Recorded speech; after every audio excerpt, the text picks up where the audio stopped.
Téléspectateurs de Bloc 221 TV, bonjour et bienvenue. C'est l'heure de la revue de l'actualité. La France a décidé de considérer 6 des nombreux tirailleurs massacrés par son armée à Camp Thiaroye comme morts pour la France, une décision loin de plaire aux autorités sénégalaises. Le Premier ministre Ousmane Sonko, leader de PASTEF, a vigoureusement répliqué. Nous demandons au gouvernement français de revoir ses méthodes car les temps ont changé, a-t-il rétorqué. Donc on salué comme une grande avancée la décision des autorités françaises d'accorder leur reconnaissance à 6 des soldats africains froidement abattus en 1944 au camp de Thiaroye par l'armée française. Une reconnaissance qui consiste à leur attribuer à titre posthume l'étiquette mort pour la France. Pourquoi cette subite prise de conscience alors que le Sénégal s'apprête à donner un nouveau sens à ce douloureux souvenir? Avec la célébration du 80e anniversaire cette année, s'est-il interrogé. Le Premier ministre dans sa tribune tient à rappeler à la France qu'elle ne pourra plus ni faire ni compter seule ce bout d'histoire tragique. Ce n'est pas à elle de fixer unilatéralement le nombre d'Africains trahis et assassinés après avoir contribué à la sauver, ni le type et la portée de la reconnaissance et des réparations qu'il mérite, a-t-il conclu. Amadou Ba, l'ancien Premier ministre du Sénégal, qui a effectué une visite de courtoisie auprès du khalife général des Mourides samedi, s'est aussi prêté aux questions des journalistes sur la situation du pays à sa sortie d'audience. Le candidat malheureux de la dernière présidentielle, qui dit être venu effectuer une visite de courtoisie, a recueilli les prières du khalife général des Mourides. Pour ce qui est de l'actualité politique, il a donné rendez-vous très bientôt. On va parler de tout ça, mais je pense qu'il faut faire preuve de patience, a déclaré Amadou Ba au micro des journalistes. Arrêté puis placé sous mandat de dépôt pour trafic international de drogue, le fils d'Idrissa Seck devra prendre son mal en patience. À la suite de son audition dans le fond, Pape Abdoulaye Seck avait, via ses conseils, déposé une demande de liberté provisoire, une requête à laquelle avait accédé le juge du 3e cabinet, mais le parquet a fait appel. C'est désormais à la chambre d'accusation d'arbitrer en forme libération. Le fils du leader de Rewmi avait été interpellé par l'OCRTIS en mai dernier dans l'affaire Sylvain Bachapara Mendy, du nom de ce présumé trafiquant de drogue arrêté à Keur Aïb,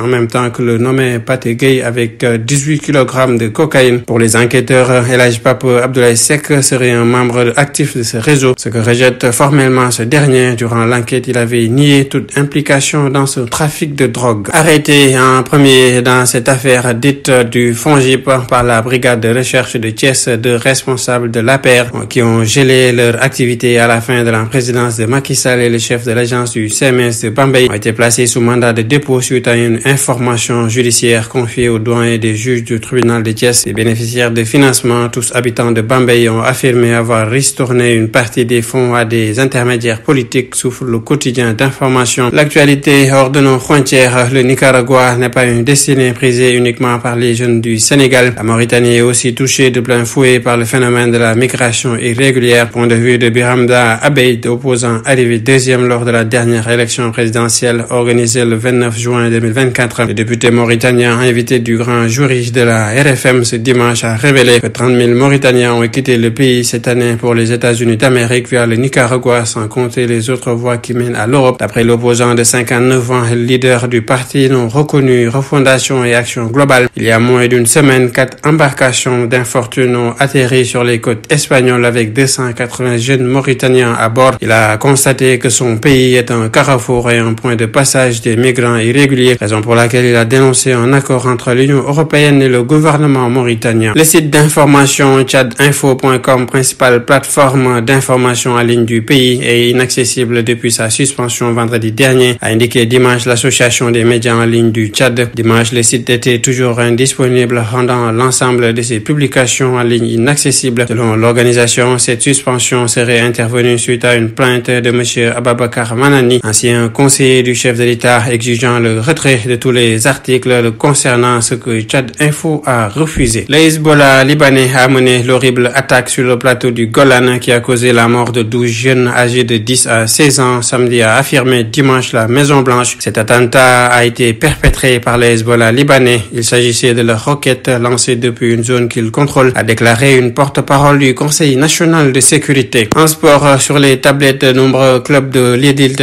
le capitaine du Jaraaf, Ousseynou Touré, vient de clarifier un contrat avec l'AS Pikine. Les dirigeants pikinois, très actifs depuis le début du mercato, viennent de réaliser un gros coup en enrôlant le talentueux milieu de terrain formé au Jaraaf. À noter que le gardien de but de la Sonacos, Amar Fall, s'est lui aussi engagé avec le club de la banlieue. C'était tout, mesdames et messieurs. Nous vous donnons rendez-vous dans un autre numéro. D'ici là, restez avec nos programmes. programme Bloc 221 TV.